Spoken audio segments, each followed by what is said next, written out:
Hello, lovelies. Welcome to Crid's Corner podcast, East Africa's first mental health and autoimmune focused podcast. Now, today's episode is a recycled one. Not that it was bad back then, but I recorded it and I never used it. So let's jump right into it because it is still as relevant now as it was when I recorded it. Today we'll be doing something a bit universal, something about mental health.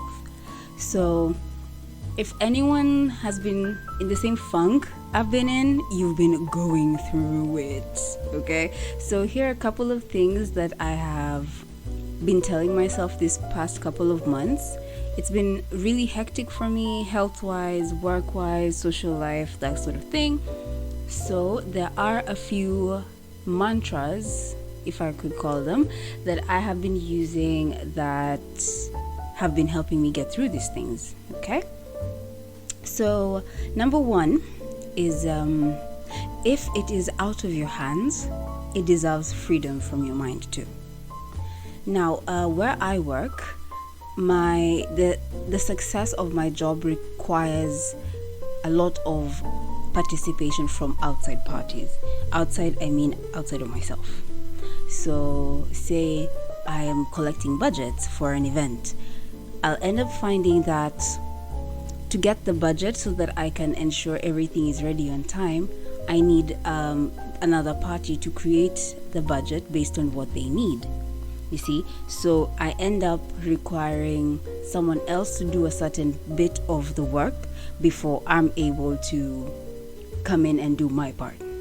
And it used to bother me a lot at first, and then I realized at the end of the day, I can't make that other person do their part quicker. I can't make them actually do the thing. So it's out of my hands. And I'd really let it bother me, you know? So now as it is, I've gotten myself to a point where if it's not something that I can fix, if it's not something that I can work on, then I let it go and I focus on something else, because best believe there's 100 other things that require my attention as well, you know? So from just a general perspective, if it is out of your hands, it should be out of your mind. And also for me as a Christian, it's one of the things that we're taught, you know, let go and let God. Similar circumstance, similar situation. So the next point that I tend to quite enjoy actually is when I get home after a long day of work, long day of dealing with people's bullcrap, I tell myself, you did your best today, and that's enough. So many times we keep convincing ourselves that for us to tell ourselves that, you know, you did a good job, you have to have done this monumental thing. Well, in actuality, you just making it through the day without falling apart, without breaking down, without knocking someone upside the head, you did good. You did great. And at the end of the day, you need to be gentle with yourself, a bit more compassionate, you know? So yeah, that's usually one really good thing I like to tell myself. I don't wait for someone to tell me because I'll be waiting a while. So I just say, you know what, Crid? You did good today. You faced A, B, C, D, and you didn't cry, and you didn't curse someone out, and you didn't threaten anyone with physical assault. You did great today. And that's a good thing. And I go to bed feeling a bit less crappy about myself. Sometimes I even go feeling proud of myself, and I wake up the next day telling myself, I want to get to the end, I want to get through the day so I can tell myself once more, I did good. Okay? Yeah. So the third one that I usually tell myself is so a bit of backstory for this one. I now live in Mombasa. I've said that in a few previous episodes. And right now we're at the beginning of November, which is almost exactly a year since I moved to Mombasa. And when I'm faced with these situations that make me want to throw in the towel completely, I usually tell myself, you know what, girl? You're in too deep to quit. Might as well just finish it. Might as well just go on. I've been in this city for about 11 months. So by the end of November, it will be a full year. And I just tell myself, you know what? You're in too deep. You've gone in too far. Like, you can't start going back now. Just go on. You know? Like, kurudi nyuma is just going to be, what do you call it? Redundant. It makes all the effort you've put through the past year for nothing. So you've come this far, might as well just finish the race, you know? So yeah, you've come this far, you're in too deep to quit. So just finish. It's gonna take you a lot more energy to go back, so might as well just finish, you know? Right. And then I know that the way that looks like it feels very rigid. Like, you've made this decision, you must stick to it till the end. And in some cases, that is what you need. That's what you need to hear. That's what you need as a driving force. But again, remember, I said you need to show yourself some grace. You need to be lenient with yourself as much as is allowed, as much as is possible. You do not have to be so far hard on yourself and rigid and firm, and you don't have to be so unkind to yourself. The world outside is already unkind enough to you. The least you could do for yourself is show it a bit of kindness. Show that inner self, inner you, a bit of kindness. And remind yourself, you are allowed to change your mind. Okay?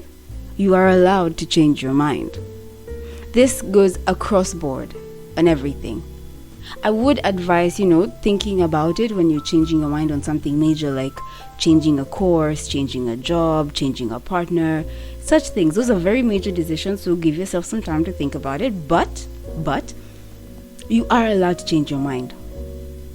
Sure, you went into it and you're in deep, you're 10 years into a relationship, you're 3 years into a course, you're 5 years into a job, and it's just not working. You don't have to beat yourself up because you made that decision. You're allowed to reevaluate and change your mind. Again, I will reiterate, do not just jump into changing your mind because you had some podcast girl saying it's okay to change your mind, and then just jump ship. If it's something you had committed to, man, stick with it. Stick it until the end. But if it becomes detrimental to you, to your progress, to your mental health, to your physical health, your spiritual, your emotional health, you are allowed to change your mind. And after all is said and done, we live in a very fast-paced world where everything is right here, right now, very quick, very fast. If it's not now, it's not going to happen. If it's not now, I don't want it. I'm not going to wait. When you get back home, allow yourself some time to wind down, okay? And just keep reminding yourself, it's okay. I can slow down, even if it's just for a minute. Just a little bit. It doesn't have to be right now, okay? If it gets a bit overwhelming and you feel your heart is constricting and your stomach is tying in knots because you're anxious, you just want it right now, you are allowed to take a deep breath and say, whoa. Let's slow down just a second. If it's gonna be 60 seconds, you'll allow yourself to slow down, okay. If it's gonna be 20 minutes, that's fine too.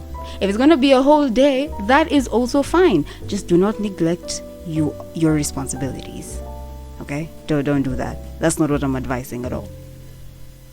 So those are the 5 mental health mantras that I usually tell myself that have helped me go through this transition since I moved from Nairobi to Mombasa. So just to recap real quick, all 5 of them. If it is out of your hands, it deserves freedom from your mind too. You did your best today, and that's enough. And you are in too deep to quit.